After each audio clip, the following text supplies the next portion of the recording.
किसानों को सुविधाएं मिले, उन्हें हम वाजिब दाम दे सकें और समय पर गन्ना फसल का भुगतान कर सकें, यह हमारा हमेशा से प्रयास रहा है। इतना जरूर है कि कभी जब हम किसानों की अपेक्षा पर पूर्णतः खड़े नहीं उतर पाते, फिर भी हमेशा शुगर मेला प्रबंधन ने ईमानदारी और नेक इरादे से कार्य किया है। उक्त बात Mahakaushal sugar and power industries limited Bachai में आयोजित गन्ना संगोष्ठी में मिल के एमडी नवाब रजा ने किसानों को संबोधित करते हुए कही। रजा ने बताया कि आज नए सत्र के लिए विधिवत पूजा पाठ की गई है और 21 नवंबर से गन्ना खरीदी प्रारंभ हो जाएगी। इस सत्र में गन्ना खरीदी और भुगतान के संबंध में भी श्री रजा ने विस्तार से जानकारी दी। साथ ही बताया कि जरूरत है कि किसान भाई डेयरी उद्योग के लिए आगे आए। हर किसान कम से कम 2 गाय अवश्य पाले। साथ ही डेयरी को रोजगार का साधन बनाया जाए, इसके लिए हम भी सहयोग देने के लिए योजना बनाई है। किसानों को जैविक पशु आहार उपलब्ध कराया जाएगा, साथ ही उन्हें विशेषज्ञों द्वारा प्रशिक्षित किया जाएगा। इसके लिए कार्य योजना पर हमने कार्य प्रारंभ कर दिया है। किसानों से विशेषज्ञ संवाद कर रहे हैं।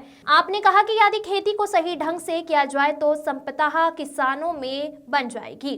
कार्यक्रम में श्री राजा ने खेती किसानी में बढ़ते रासायनिक खादों के बढ़ते उपयोग पर चिंता व्यक्त की। इस दौरान श्री राजा ने अनेक किसानों के प्रश्न का उत्तर दिया। कार्यक्रम में अनेक किसानों ने अपनी शंकाओं और जिज्ञासाओं को लेकर सवाल किए। गोष्ठी में सभी किसानों से संवाद बनाते हुए श्री राजा और गन्ना विशेषज्ञों ने किसानों के प्रश्नों के उत्तर दिए। गन्ना संगोष्ठी में कई विशेषज्ञों के अलावा डेयरी उद्योग के संबंध में महाराष्ट्र से आए डॉक्टर पाटिल, डॉक्टर राजेंद्र दुबे, महाप्रबंधक गन्ना ओपी त्रिपाठी, किसानों में राजा भैया, ओम प्रकाश पटेल, डॉक्टर धर्मेंद्र AK श्रीवास्तव आदि ने किसानों को महत्वपूर्ण जानकारी दी। कार्यक्रम का संचालन नवाब शाबिर और आभार प्रदर्शन सैफ रजा और साहिल रजा ने किया। शमशाद खान की रिपोर्ट। जो है इस साल आज से शुरुआती है 21 तारीख से गन्ना खरीदी। किसानों को इस बार क्या नया है, क्या लाभ? देखिए, किसानों के लिए सबसे बड़ी चीज़ ये है कि पैदावार बढ़ाने के लिए हमने ये स्कीम रखी है कि जो नया गन्ना आ रहा है और जो मध्य प्रदेश में सक्सेस है, मध्य प्रदेश में गन्ना सक्सेस महाराष्ट्र वाला है, तो वो वैरायटी हम लाए हैं। उसमें ट्रांसपोर्टेशन पूरा हमने फ्री किया है, गांव में पहुंचा के दे रहे हैं और कम से कम लगभग आधे रेट में दे रहे हैं। एक तो ये बीज की व्यवस्था है जिससे कि क्षेत्र की पैदावार बढ़े।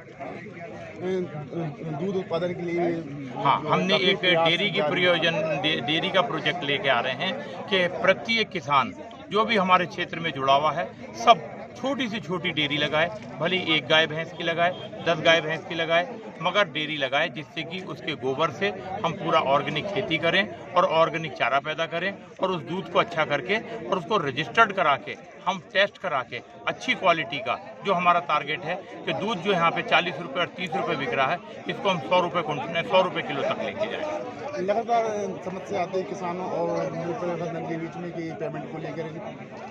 देखिए, पेमेंट को लेके हम गवर्नमेंट ऑफ इंडिया के नियमों से बंधे हुए हैं कि हर महीने हमको शक्कर कितनी बेचनी है, वही हमको पैसा आता है। शुरू में हमारे पास में बैंक का थोड़ा सपोर्ट रहता है, मगर इतनी बड़ी करीब 300 करोड़ रुपए का हम गन्ना खरीदते हैं।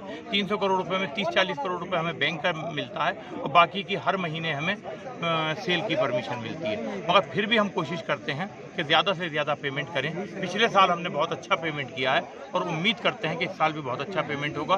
कोई शिकायत का मौका नहीं मिलने। 4 महीने के अंदर हम लगभग गन्ना फैक्ट्री बंद होने के 1 महीने के अंदर लगभग पेमेंट पूरा कर देते हैं और उसके बाद अगर जो किसी का पेमेंट रुकता है तो हम उसको, सरकारी नियम है 7% ब्याज देने का, मगर 7% ब्याज न देके गवर्नमेंट के हम उसको 12% मिनिमम ब्याज देते हैं सारे के साथ। एथेनॉल का प्लांट कब तक शुरुआत हो जाएगी? एथेनॉल का प्लांट हमारा लग रहा है और हम थोड़ा सा लेट हुए हैं उसके अंदर बरसात की वजह से कि उसकी काम शुरू नहीं हुआ। मेरा उम्मीद थी पूरी कि जनवरी एंड में चल जाएगा, मगर हमें पूरी आशा है 15 फरवरी या फरवरी एंड तक एथेनॉल का प्लांट चल जाएगा, जिससे बहुत बड़ा रोजगार मिलेगा और बहुत बड़ी एक व्यवस्थाएं बनेगी हमारी। एक समस्या और आती है कि किसान जो है आ जाते हैं, जैसे हाईवे जाम हो जाता है और लोगों को परेशानी होती है।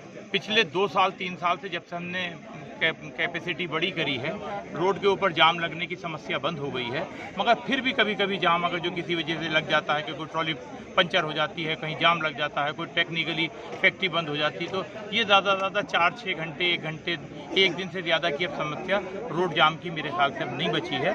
हमारा पूरा प्रयास रहेगा कि ज़्यादा से ज़्यादा गाड़ियाँ हमारे फैक्ट्री के अंदर आएँ और बाहर सड़क पे गाड़ियाँ न रुकें।